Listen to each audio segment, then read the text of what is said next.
Is that him? No, that's... What is that? That could have been him. Okay.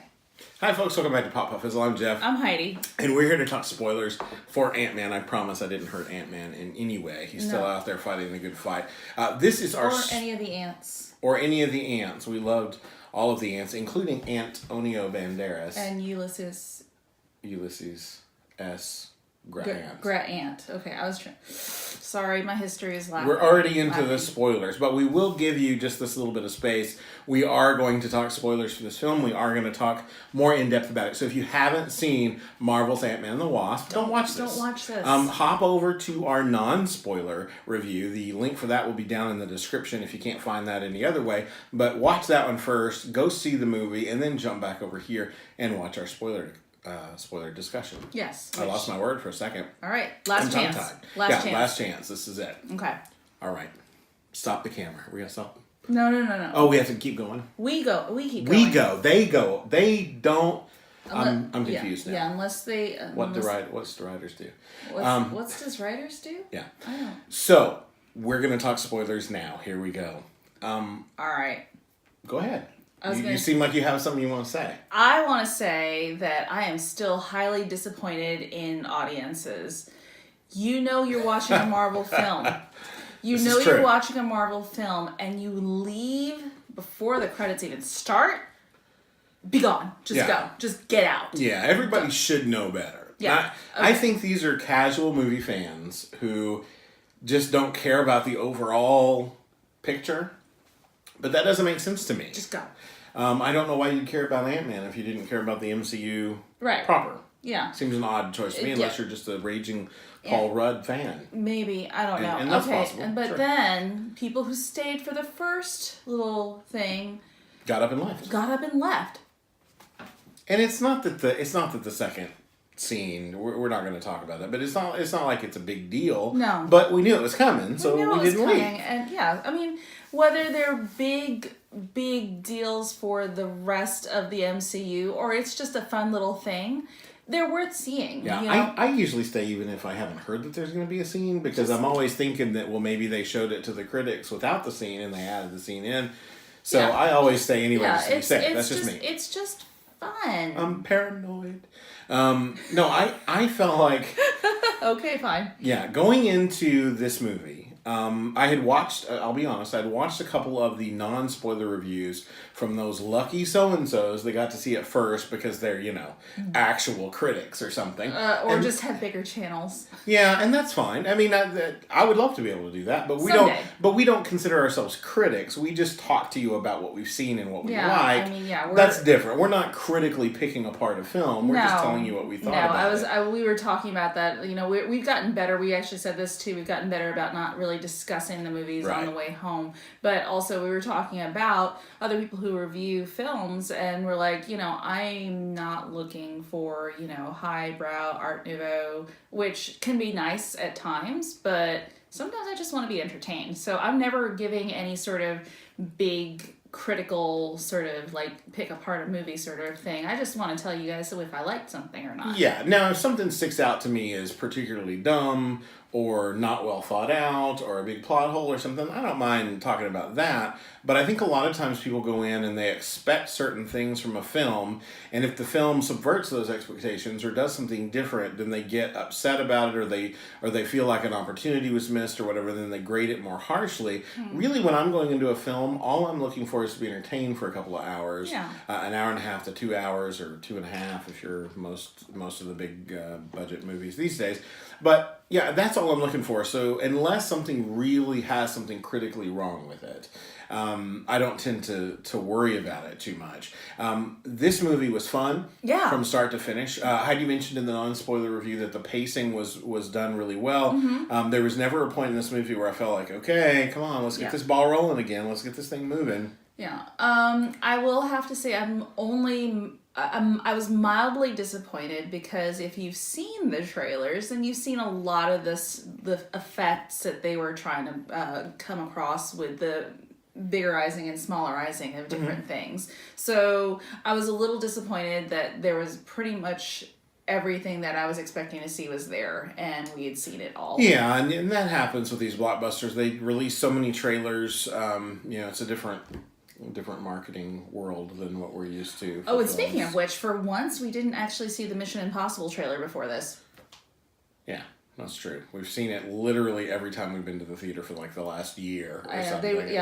They were really spending those advertising bucks trying to reach the broader market, which is cool. I think they expected it would reach the broader market, but it's like, really? But we're not here to talk about a Tom Cruise movie. We're here to talk about Ant-Man and the Wasp. So what I was going to say is even the characters that could have slowed things down if we spent too much time with them, like his ex-wife and her husband and all that, they were there just enough to be cute and fun and for us to remember that, yes, they have a good relationship with him now and everything's okay. They understand him. They didn't overplay the daughter. No. She was in there just enough, and really she has good chemistry with Paul Rudd, so that works for me. Yeah, anyway. She's believable as his kid. And then everything else just had a good flow to it. We didn't spend a lot of time on villain backstory. We didn't spend a lot of time on anything else. We got to see a little bit more of the what we saw in the first movie of the Wasp going subatomic and how that happened. We got to see a little bit more of that scene. Yeah. The de-aging stuff still looks great. Yes. They did such a good job. Yes, on that. I was really pleased with the work on that. Actually, I've heard that they're doing that with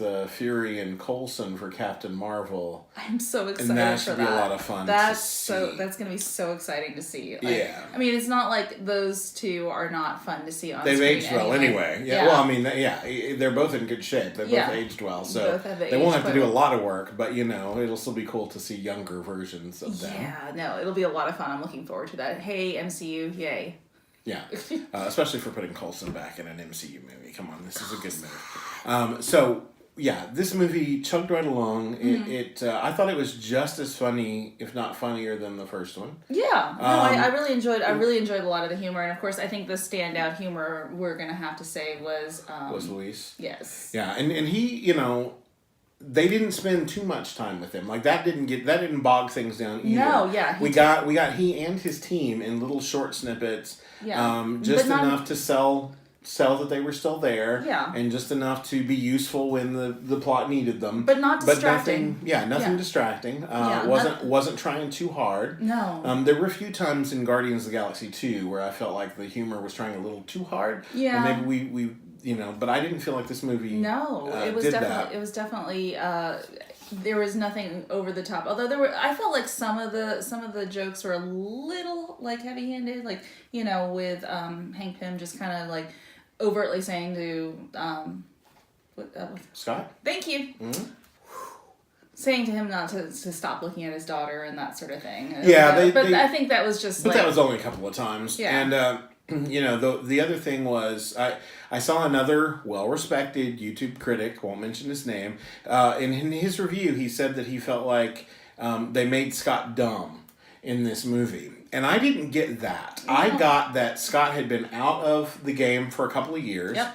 That he had left things in a bad situation. He left Hope and her dad in a bad situation because they had to be on the run because of his choice to go to Germany. Yeah. And I think what maybe some people were thinking was ineptitude was his fear of overstepping again and his hesitation about getting back into the battle and what that would cost his daughter and I felt like all that was fairly clear. So I'm not sure where that was coming from. The other thing is, I mean, we've never been presented with Scott Lang as a scientist. No, he's a great thief and he's good at what he does, but this particular movie didn't really require those skills. No, and the thing is, we have been presented with Hank Pym and Hope Van Dyne as very smart, sciencey type people. Yeah. So if they're talking about their technology, he's not going to understand it any more than any person you pull off the street. Now, for a thief, very smart. Yeah. And he seems to understand at least enough of the science to be able to make adjustments and stuff to the suit. We know that he did that in the first one. But this was different. This was way beyond his pay grade. Yeah. And I don't think that made him look dumb. I just think it made him look out of his depth a little. Yeah. And to me that makes fair. sense. If That's this was totally fair. if this was the Hank Pym Ant-Man character, that wouldn't make sense. No. But this is Scott Lang. He's a thief. He's someone who didn't originate this role. He's learning how to be this hero. And to me that made sense. So yeah, he didn't make the tech, he just uses it. So no offense to any other critic, I just don't see that point as being very valid. I thought one of the risks that this movie could have run was in trying so hard to make the Wasp a hero that they pulled back and didn't give Scott enough screen time. I don't feel like that happened. And I felt like this was pretty evenly balanced, and I think it also felt like, her temptation as a character is to feel like she knows what she's doing and just do it, and she's very capable. We saw that right from the get-go. But there's something about Scott, there's his heart and the way he perceives things and the way he cares about people and stuff, that he's constantly surprising them, and I think that brings something different that she's not necessarily bringing into that mix. Or used to. And we got to see that they mesh together in a really good way. Yeah. And there wasn't in the trailer, there were a couple of lines that weren't in the trailer, or that were in the trailer that weren't in the movie. Sorry. One of those being, you go low, I'll go high. Oh, yeah. I have wings, why would I go low? Which did seem like one of those things that would make him seem stupid. And that line wasn't there. That line didn't make it to the movie. So. Also, the one that was noticeable to me was might be a scene that was cut. When he sprung back up in the van and he goes, "What did I miss?" And then Louise said, "Oh, we're really, really small. Look at or whatever." So that line wasn't there. Yeah. That happens a lot though in trailers when they're cutting those together. Yeah, so we might see those in deleted scenes, and that's fine. I don't feel like the movie itself suffered for not having that in there. So now, what were your thoughts on Janet Van Dyne, getting to see her?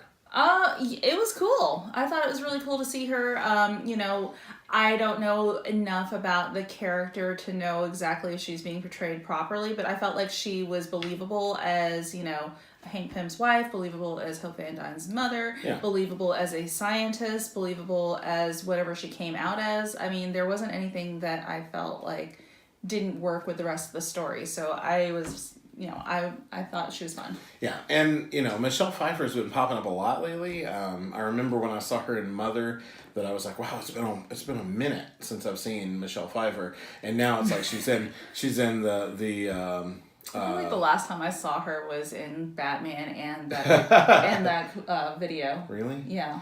She was on Murder on the Orient Express recently, and I liked her in that. I missed that. She's in this movie, so it seems like she's really kind of coming back and doing some work, and that's great. She looks great. She's acting great. It all works. So she hasn't missed a beat. I liked seeing her here. I liked the fact that we could see the progression for Hope and Hank, even though she's still calling him Hank, that they very clearly, she's forgiven all the stuff that she was holding against him, now that she knows the truth that, about her mother and stuff. And all that seemed to have worked out. We kind of knew that they were there at the end of that last movie, but it was nice to see that it had grown to the point where they were working together regularly, that side by side, tackling this stuff. So I think all that was good. Yeah. All believable. As we said before, the Wasp was great. So Evangeline Lilly, congratulations on that. Yeah. Really being the first standout female Marvel hero that's not, part of a big mix of stuff. Like Gamora's great, Nebula's great. But they're in a larger pile of heroes. Yeah, and they don't really get the chance to shine that she did. Thought they did a great job with that. Yeah. All the supporting cast was solid. Let's talk villains. What did you think about the villains? Oh, I was really glad to see. I'm so bad with actors' names sometimes. The guy who was in Justified. Huh? Wasn't that the guy? Oh, Walter Goggins? Yeah. I was pleased to see him, and of course he's playing. So it's Walter or Walton? I can't remember. Goggins. Okay, but nice to see him pop up in Boyd. Yes, Boyd. Pop up in a big screen thing, playing just kind of like a scummy guy. He had that turn in Tomb Raider as well, which you did not see. No, I didn't. He seems to be getting a little typecast in villainy roles. Yeah. But he does them well, I never mind seeing him. He's a great actor. Yeah, he was a lot of fun to watch on the big screen, and he played the as he was called, Southern Gentleman very well. well. So I really liked his ties. That was just something I noticed throughout. I was like, I like his tie and his pocket square combination. I know, but I liked them anyway. Oh, it was because it was the white linen suit. Oh yeah, I was paying more attention to the ties and the pocket squares. I'm not sure if it was linen. But I really liked him in that role, even though he didn't have a whole lot to do. But our main villain was the Ghost, and in the comics, the Ghost is male, and in the comics, the Ghost is mainly a villain for Iron Man, although villains get around, so this is not uncommon. They just swap villains every week. This incarnation I thought was interesting, both in the way that she was presented, but also in the way that they told her origin. I like that they didn't go into depth and detail about it. We got a little synopsis. I really like that they turned it on its head from what we saw in the trailers. I thought for sure it was the suit, and then when we saw it, I was like, wait. Look at that. She is doing this on her own. Right. So I was like, the suit's a stabilizer. That's interesting and different. So I was a little surprised because comics fan here. I know that Bill Foster was the hero called Goliath, and so that little turn where we found that he was working with Ghost was a bit of a shock to me because I wasn't expecting it. Lawrence Fishburne's always good as a half baddie, but I like that they didn't play that too hard. They didn't turn too hard. He was a good guy. He just wanted to fix her. Yeah, so he wasn't quite and he was villainous. turning his eye to some things that she was doing because he cared about her. Right. But he would only take that so far. Yeah. And I thought when they were making that sort of turn, when she talked about Scott's daughter, I thought, oh no.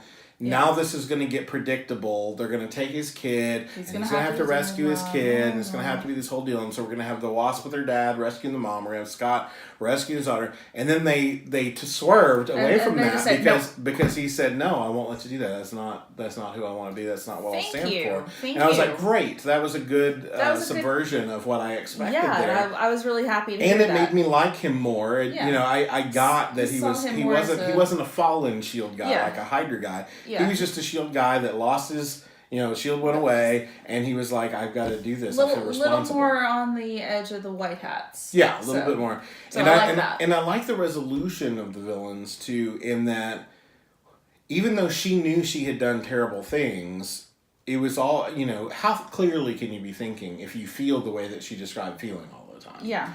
And the fact that he wouldn't turn his back on her at the end to run. Yeah. And the fact that she raised her. Yeah, and the fact that she, hugged him, that we saw humanity there. She wasn't a cardboard cutout villain, a mustache twirler. It was none of that stuff. We understood her motivation. And in a perfect world, we would have been rooting for her to be fixed. We just, it's just that her trying to get fixed ran contrary to the goals of our heroes. Right, and she was going about it in perfectly awful ways because that's how she was trained. Yeah.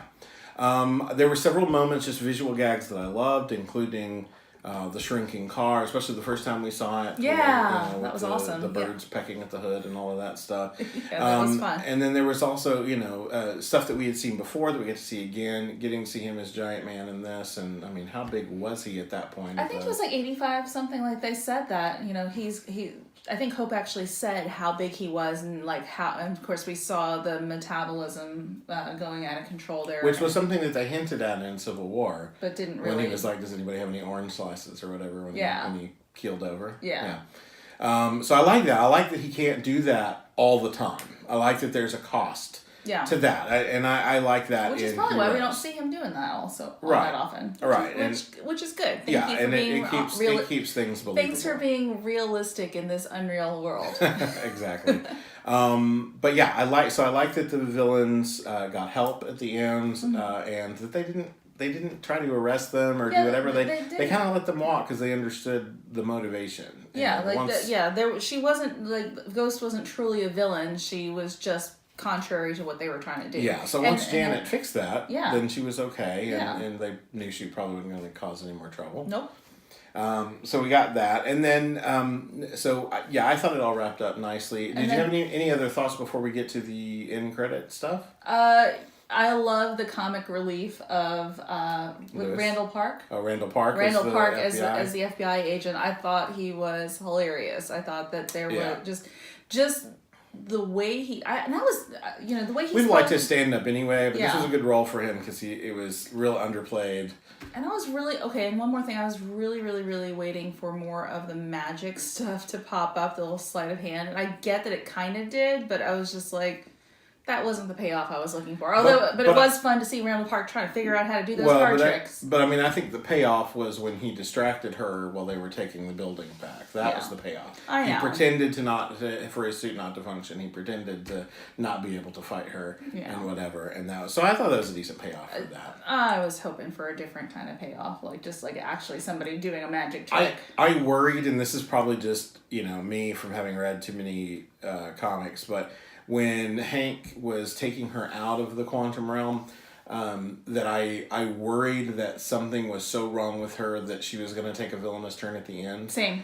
Because we knew that the other gal wasn't trying, that the ghost wasn't trying to necessarily be evil. It was something that she, S.H.I.E.L.D. had turned her into a weapon. S.H.I.E.L.D. had turned her into whatever. And so we kind of knew that her motivation made sense, and I thought, I hope there's not like this big bad. I hope they don't bring Janet back and she's just gone crazy. Or my alternate thought was that she would come out and then get killed by a ghost. Yes. As soon as she came out, I had that worry too. I had that worry as well, and I also worried that Hank would one, not come out, or two, be crazy when he got out. Yeah. So kudos to Peyton Reed for subverting all those expectations and telling a good, fun story. This is a great family. There wasn't a whole lot in this that I would say would be problematic for a family. I think our kids could probably watch this one. The first one had, everyone has their threshold for language, and the first one had some language that, was probably not for kids under 13. Yeah, but I didn't catch really a whole lot in this one. No. I thought this was a pretty solid Marvel outing. Of course, the big question for everybody was, with only 2 movies coming between Avengers Infinity War and the still untitled Avengers 4, with Thanos, what would Ant-Man and the Wasp hold, and what would Captain Marvel hold that would play a part into the larger framework of things? And then the end credits scene for this movie, we find out. Yeah. We see Scott traveling on his own into the quantum dimension again, and to gather healing energy. Yeah, to gather whatever it was that Janet expelled into Ghost to help her. I guess that she's going to need more treatments to make that happen.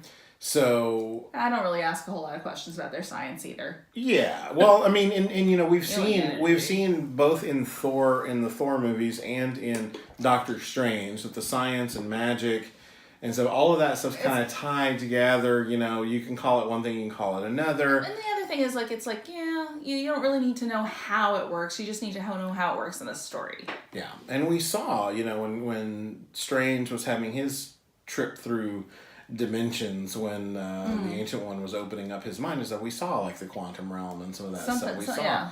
So these are things that tap into both science and magic, or what they call magic in the MCU. So that's not surprising. No. So we see him going in there to collect that. We see Hope and Janet and Hank all on the outside monitoring. There's a little bit of a humorous moment where he doesn't answer them quickly, and I just figured there's just a radio delay. Right, whatever.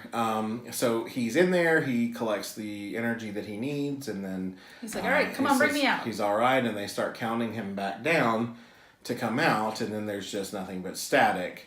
And as he starts to panic and is saying, this isn't funny, guys, or whatever, we go back outside where we just see the ash that's left of them blowing away. So we know that 3 of them. We know that the snap has happened at that point. 3 of them. I was expecting 1 or 2, but not all 3. Yeah.